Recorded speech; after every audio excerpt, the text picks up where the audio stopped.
Halo guys, kembali di channel Murfin Studio. Babang kali ini akan menemani weekend kalian yang terasa suram. Daripada lihat pasangan bergandengan atau berpelukan, mending di rumah aja daripada nambah macet jalanan. Bagi para pecinta Gus Samsudin, berhati-hatilah jika pergi ke tempat angker. Oh, tenan.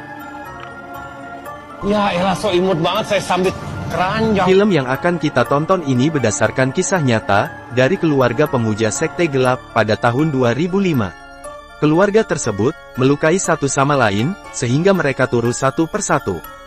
Film ini berjudul Inquisition, ya begitulah, judulnya. Jika penasaran, jangan lupa klik tombol subscribe dan tombol loncengnya. Dan kabarkan channel ini ke keluarga, teman, warga RT, RW, serta desa. Jika sudah, langsung saja kita mulai filmnya. Ceki cerot. Film bermula dengan menampilkan seorang ibu-ibu yang senang membuat video rekaman. Ia bernama Lee Ronan. Ronan berkata, jika 6 tahun lalu ia telah melanggar tabu yang mengerikan. Hingga mendapat sebuah kutukan yang terdampak kepada ia dan anaknya. Agar anaknya yang tak bersalah dapat terlepas dari kutukan tersebut, kita disuruh membantu Ronan untuk melihat simbol dan mengikutinya membaca mantra. Yuk bantu yuk.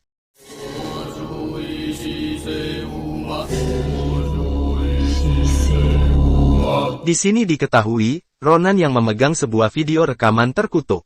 Setiap ada yang menontonnya, pasti orang tersebut akan mempunyai gelar almarhum.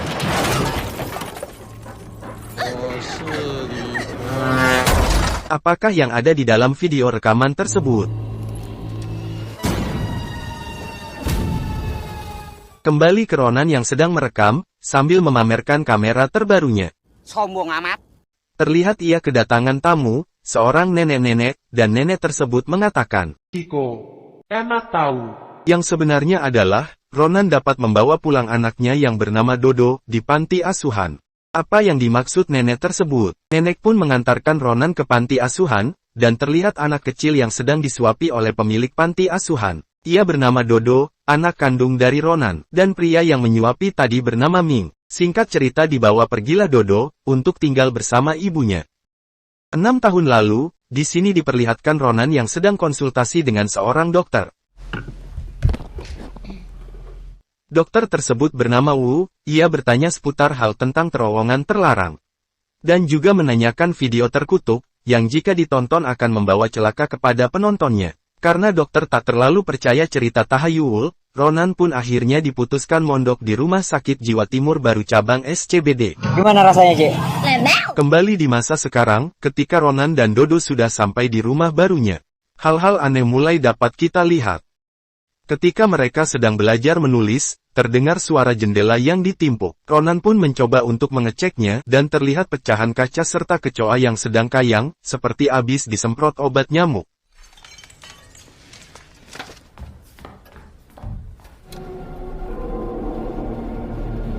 Terlihat juga Dodo yang kelilipan kecoa. Ketika Dodo sudah bobo cantik, Ronan pun terkejut, ketika lampu di rumah tiba-tiba mati mendadak. Ia pun gabut dan mengecek listrik di setiap ruangan.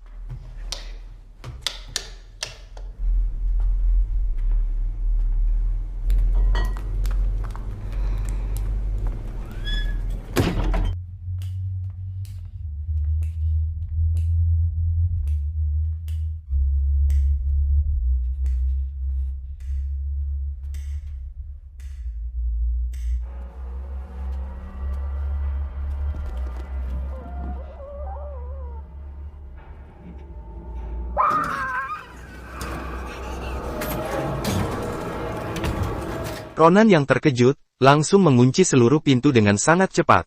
Dan ia pun mengecek anaknya, karena hal-hal tak beres mulai terasa. Lalu di WC, terdengar seperti orang yang habis menyiram kloset. Dodo pun tiba-tiba hilang.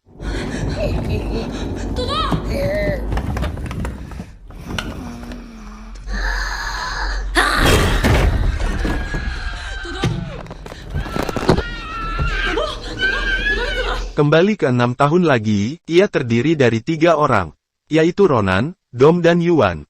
Mereka merupakan pembasmi hantu. Dom adalah pacar dari Ronan. Sedangkan Yuan bersaudara dengan Dom.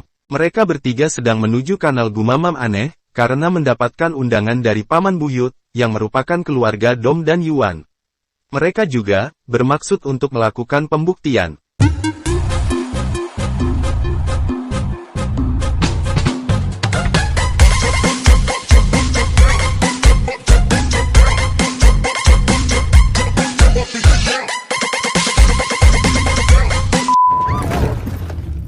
Lagi asik jedak-jeduk di dalam mobil.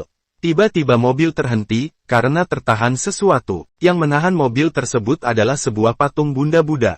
Di sini kita ketahui juga, Ronan yang tengah hamil. Karena perang tiap malam yang tak kunjung usai dengan Dom. Hurra! Setelah sampai di padepokan, mereka pun disambut oleh Paman Buyut. Dan Paman Buyut pun berkata, ini acara ritual keluarga, jadi tidak boleh ada orang lain dari luar. Karena mereka bertiga orang yang ngeyelan, Ronan pun tak ingin pulang. Lain kali kalau nggak tahu ya, jangan sok tahu. Nah, tuh, percaya nggak? Percaya apa? Terlihat nenek yang sedari datang memperhatikan Ronan, berbicara kepada Paman Buyut. Setelah pembicaraan tersebut, Ronan pun diizinkan mengikuti ritual.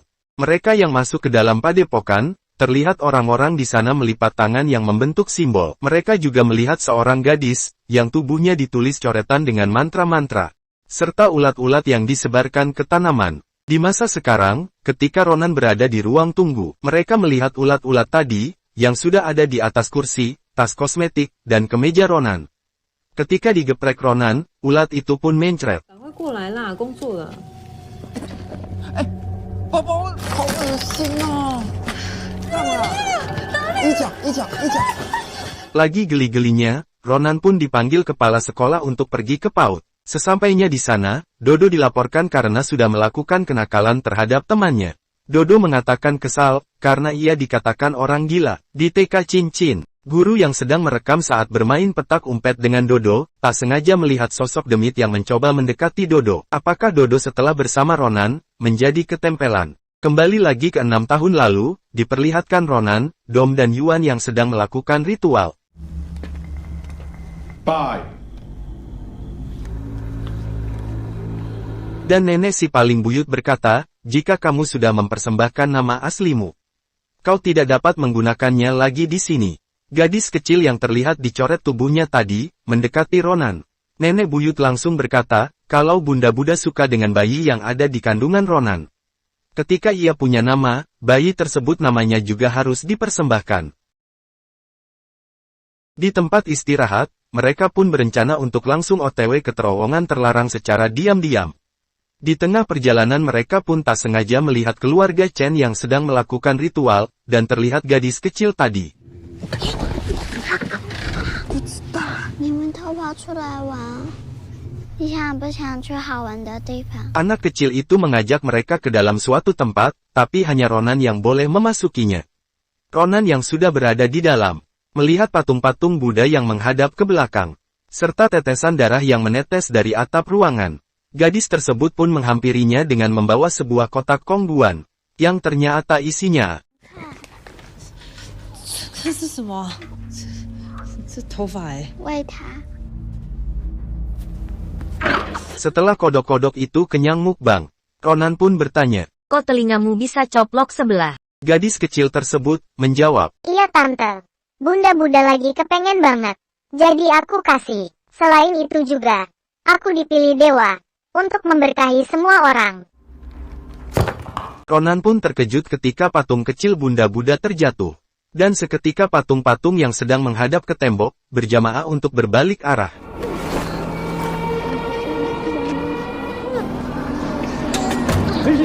Mereka berdua pun akhirnya ketahuan oleh orang dari padepokan. Ronan dan Dodo yang pada masa sekarang, didatangi seorang pria yang sudah menunggu di rusunnya. Dodo pun ditinggal, dan Dodo terlihat sedang mengikuti suara yang berada di teras atas. 在哪里？是什么东西？是不是这边？然后呢？ Pasti kalian kira, Dodo loncat bunuh diri? Oh tentu tidak. Ia hanya mengambil keris petir, dan menuju ke sebuah ruangan. 在哪边？有。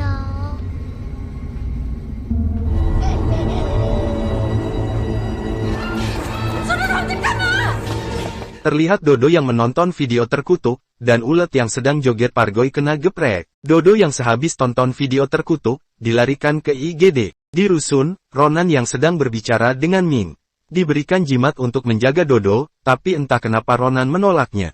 Terlihat nenek-nenek yang suka Kiko pada awal video tadi, melakukan atraksi debus. Kembali di 6 tahun lagi, mereka yang kepergok masuk ruangan sebelumnya. Dikunci di dalam kamar, mereka pun mencoba mendobrak kamar, menuju terowongan terlarang. Di tengah perjalanan, mereka ngumpet. Karena mendengar klan Chen yang mendekat, melakukan ritual dengan melafalkan mantra-mantra.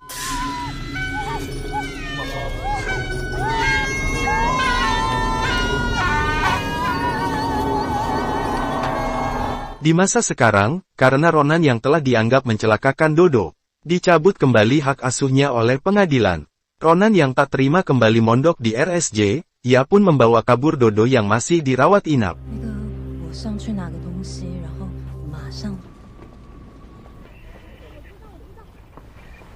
Terlihat Ming yang mengetahui mobil Ronan, meminta masuk kepada Dodo yang berada di dalam. Lalu Ronan pun berhasil mengendap-endap, dan kabur bersama Ming dari para petugas. Back to 6 Years, mereka yang telah sampai di terowongan terlarang, melihat gadis kecil yang diselimutin dengan coretan mantra. Tidak lupa juga, sesajen-sesajen untuk ngasih makan demit. Yuan yang kesal, karena Dom meminta pulang, mencoba mendobrak pintu masuk ke terowongan terlarang. Mereka pun mendengar suara anak kecil di dalam terowongan, takut ada anak lain bernasib sama seperti gadis itu. Dom dan Yuan pun masuk ke dalam. 算了，我觉得不妙，算了。这声音。 万一有其他小孩在里面怎么办呢？ Ronan pun terkejut, ketika kue apemnya mulai ngeces, dan terlihat Yuan yang ketakutan, keluar dari terowongan terlarang. Di rekaman, Dom dikeluarkan oleh para orang-orang padepokan. Ronan dan gadis kecil yang sudah bangun, saling berebut kamera yang dijatuhkan Yuan. Ronan pun langsung lari ngibrit setelah mendapatkan kameranya.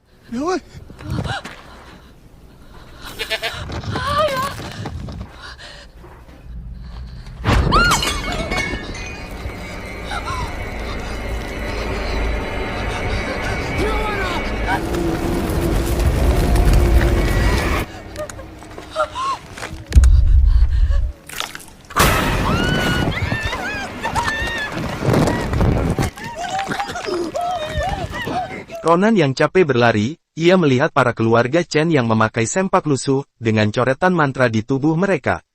Terlihat juga Dom yang terbakar di tiang upacara, serta Yuan yang mengakhiri hidupnya dengan terjun bebas. Akhirnya Ronan pun pergi dari padepokan yang viral itu. Ronan yang pada masa sekarang sedang bersama Ming dan Dodo, berencana untuk pergi ke kuil untuk menyembuhkan anaknya.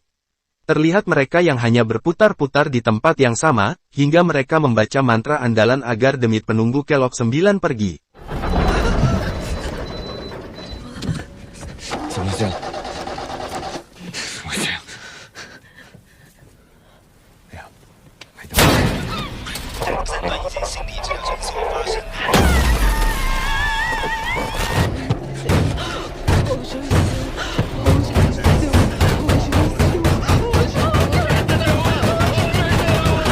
Setelah kejadian yang menegangkan, mereka pun sampai ke kuil yang dituju. Terlihat seorang suami istri, yang sedang mencoba menghilangkan kutukan dari video rekaman tersebut. Ia bernama Master Ching, dan istrinya adalah, ya betul, Ibu Ching.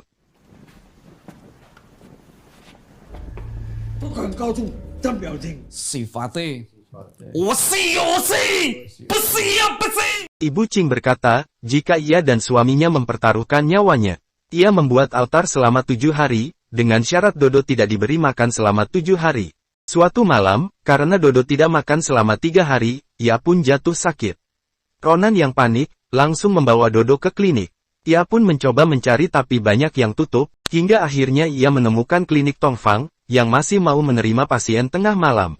Karena Dodo sedang keadaan lapar, Dodo pun disarankan pulang, untuk mengisi perut agar dapat disuntik. Mau gak mau Ronan pun akhirnya membawa pulang Dodo. Ronan yang tak ingin melanggar pantangan pun, mencoba melihat tutorial di YouTube agar ia dapat infus anaknya.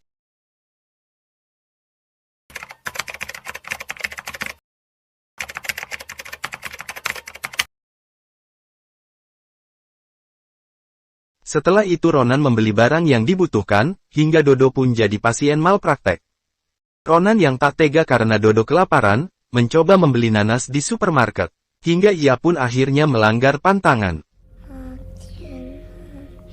Beralih ke Ming yang sedang mempelajari video terowongan terlarang, ia mengatakan jika semakin banyak ia menonton video tersebut, ia pun makin merasa tak sehat.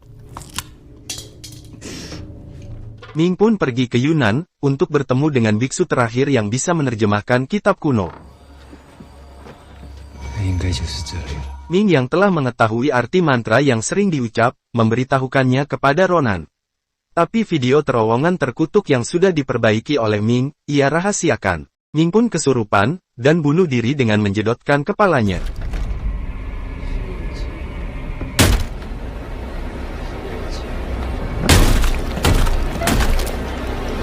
Ternyata, itu adalah video rekaman yang dikirim Ming sebelum almarhum, kepada Ronan. Ming yang sudah jadi demit, merasa gabut lalu mengirimkan pesan bertubi-tubi. Seketika Dodo yang sedang tidur, merasakan sakit. Sakit tersebut membentuk luka seperti abis terkena cacar. Terlihat juga, secuil nanas yang Dodo makan tadi, dimuntahkan di toilet. Tidak lupa juga, ulet yang selalu eksis di depan kamera. Ronan yang kembali ke kuil, menemukan Master Ching yang sudah meninggoy. Ibu Ching pun sangat kesal, karena Ronan yang telah melanggar janjinya.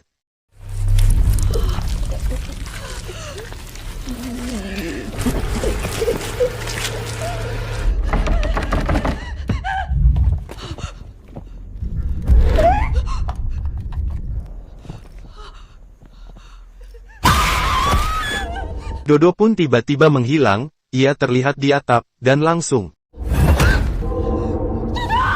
Dodo yang sehabis terjun bebas, langsung dilarikan ke rumah sakit untuk penanganan khusus. Terlihat video biksu yang sempat didatangi Ming, Ronan menjelaskan arti Ho Ho Siu Yi, si Sei Wuma adalah, berkah agama kuno. Dewa yang disembah adalah Bunda Buddha Dahei, yaitu dewa yang jahat. Selama beberapa generasi, mereka yang terkena kutukan, harus merapalkan mantra ini.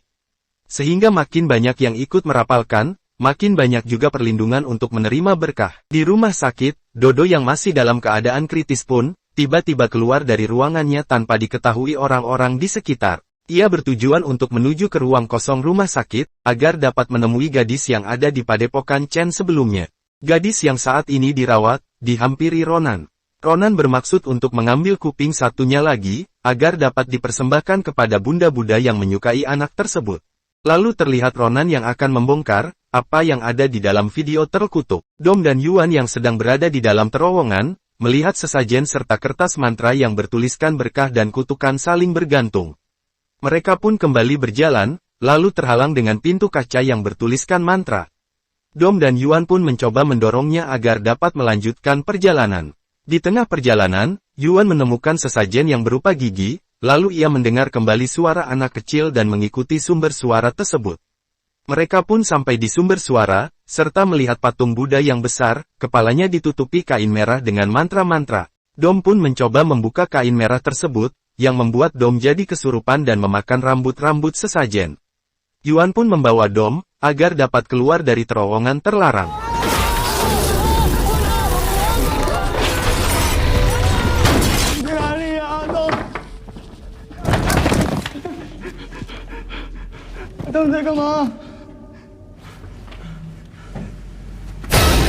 Yuan yang merasa Dom sudah tidak satu circle pun, akhirnya menjauh. Kembali ke Ronan yang sudah sampai ke padepokan Chen, padepokan itu terlihat sepi dari para penganut Bunda Buddha. Ia pun langsung menuju ke dalam terowongan terlarang. Di dalam, terlihat Ronan yang memberikan sesajen berupa rambut dan gigi. Badannya pun juga terlihat mulai berlubang seperti Dom dan Dodo sebelumnya. Ternyata Ronan dari awal telah membohongi kita, karena biksu terakhir yang pernah bertemu Ming berkata, mantra Ho Ho Siu Yi, si Sei Wuma bukanlah berarti membagi berkah, tetapi berbagi kutukan dan menawarkan namaku. Video diakhiri dengan Ronan yang menutup mata, dan berharap Dodo dapat bahagia setelah ia mati. Patung Bunda Buddha yang mukanya tertutup kain merah pun dibuka, terlihat wajahnya yang bolong dan bompelan. Ronan mengakhiri hidupnya dengan kesurupan, lalu membenturkan kepalanya ke meja. Tamat. Pelajaran yang kita ambil dari film ini adalah, bagaimana cara ibu mati-matian membela anaknya, meski permintaannya yang aneh-aneh. Kami tidak pernah meragukan tamu meski permintaannya aneh-aneh. Serta juga, dapat menjaga sikap agar tidak terlalu sombong, jika menghadapi sesuatu yang bersifat tahayul atau pamali. Sekian video dari Babang Murfin, see you the next video.